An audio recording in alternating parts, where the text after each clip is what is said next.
wanted to open up with these are real people and a real story. And I heard, and Peter, I'd like you to tell the audience a little bit more about the process that you went through and what was so important with Mark introducing you and bringing you into Boston and portraying these people in such a real way. Right, okay. Well, thank you, and thank you guys so much for coming. And I think you're the first audience that's actually come to see the movie, and we appreciate it so much, and it's a pleasure for us to be here. Thank you. Yeah, and thank you for staying so much, and not being running out of here. It means a lot to us. You know, this is, Mark and I have done 3 movies now that are nonfiction. We did Lone Survivor, Deepwater Horizon, and now Patriots Day. And you know, I care about all of them very much and love them, but this film hit a bit deeper. When we were finishing up with Patriots, with Deepwater Horizon, Mark suggested that we come and take a look in Boston and meet some of the folks who were involved in the marathon bombing 4-day saga, and I was interested, and Mark took me in.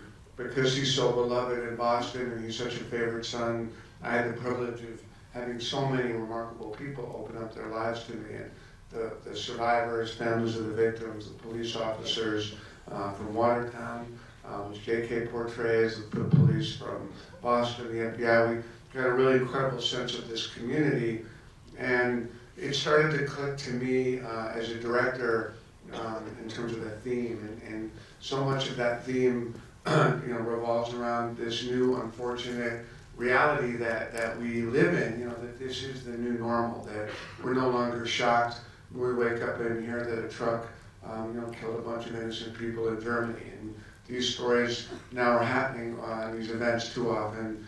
And what Boston and what Mark Wahlberg was able to show me, you know, because these problems are so complex and hard to stop. But, you know, as a dad, I look to try and offer some context and perspective on how we move through this as a group and as a community. And what I learned very quickly from Mark and from Boston, and I hope you got a taste of it in the film, is that what the unintended result of these acts of terrorism, these cowardly, barbaric acts of just sheer lunacy, what the unintended result is that they actually bring us all together, and that love does rise, and love triumphs, and the very best of ourselves comes out. And I believe that with all my heart now, and that was a result of being fortunate enough to be taken by Mark into this remarkable city and meet these people.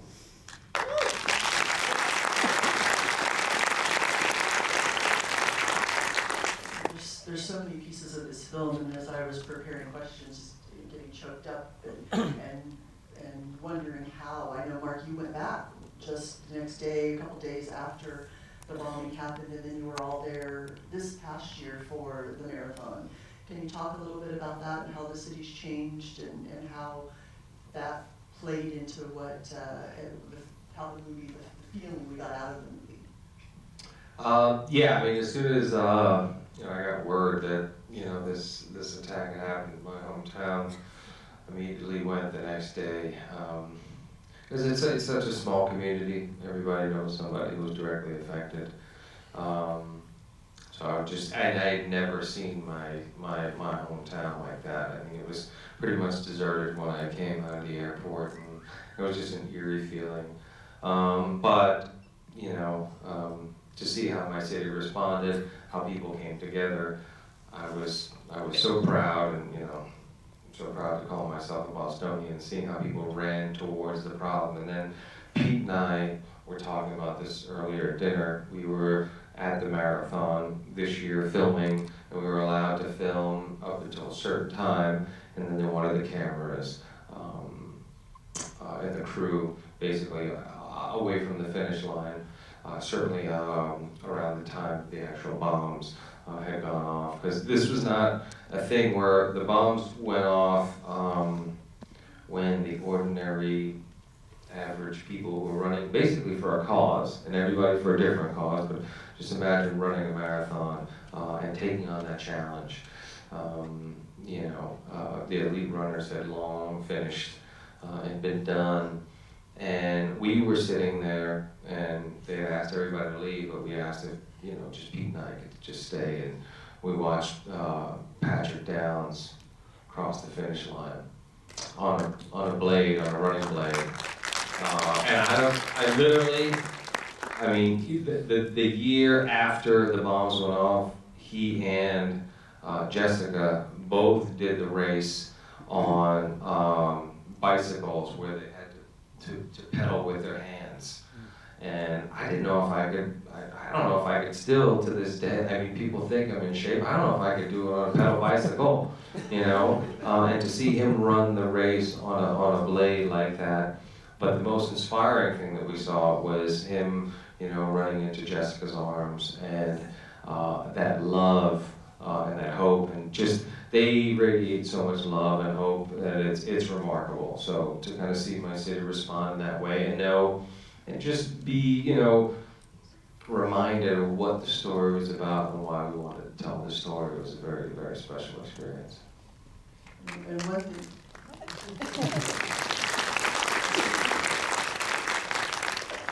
thing, that you touched on is these real people, and they were there to watch a marathon.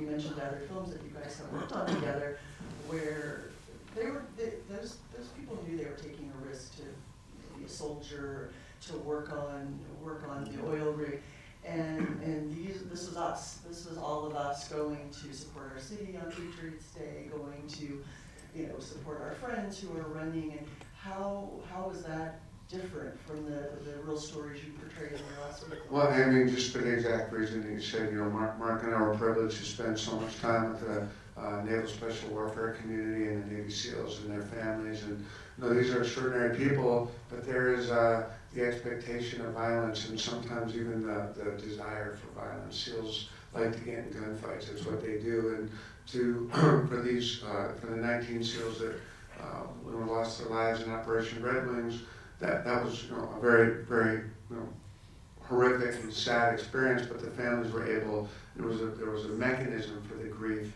So, with the oil rig workers of Deepwater, again, very dangerous job. There was some expectation of danger, and there was again a mechanism for handling this loss of life. But it was a bit unprecedented, but they did know how to do it. And Patriots Day. I mean, imagine you're with your family and you've got an 8-year-old son and a 12-year-old daughter and your wife, and you're having a wonderful time. It's a spring day in Boston, and you're cheering on. And for anyone that's never been to a marathon finish line, they're very joyful places. People are running for all kinds of personal reasons. We saw two different couples. The men got on their knees and proposed to their girlfriends right there in front of us. I mean, it's a very celebratory environment.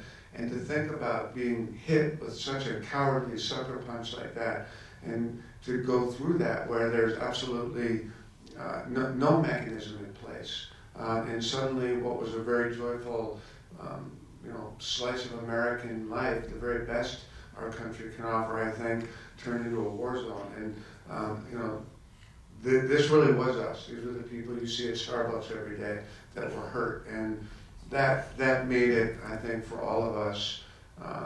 We took it hard. We felt very inspired and respectful by this community.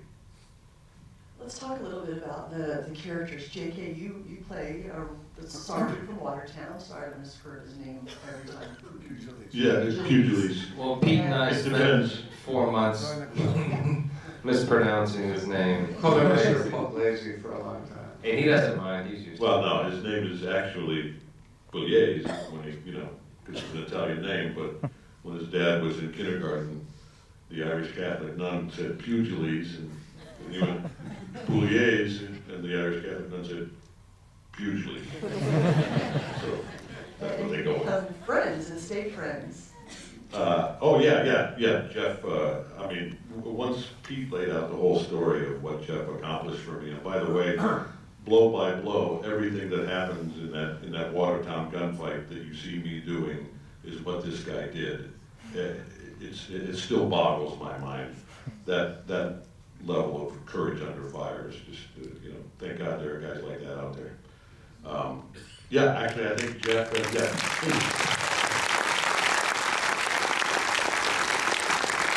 I heard he did a Q&A in Boston earlier tonight, so, Yeah, he doesn't have the cool walk that you have. I don't, it's not that accurate. yeah, I was trying to get it down. Grew the mustache,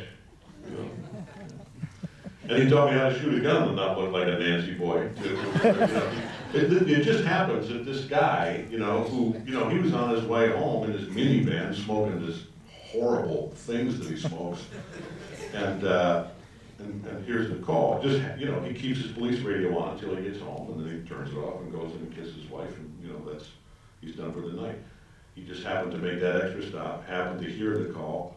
He hears shots fired, pulls the 180, and there he is at the scene. And it just happens that he happened to be the firearms instructor for the department. So he was the right guy in the right place at the right time.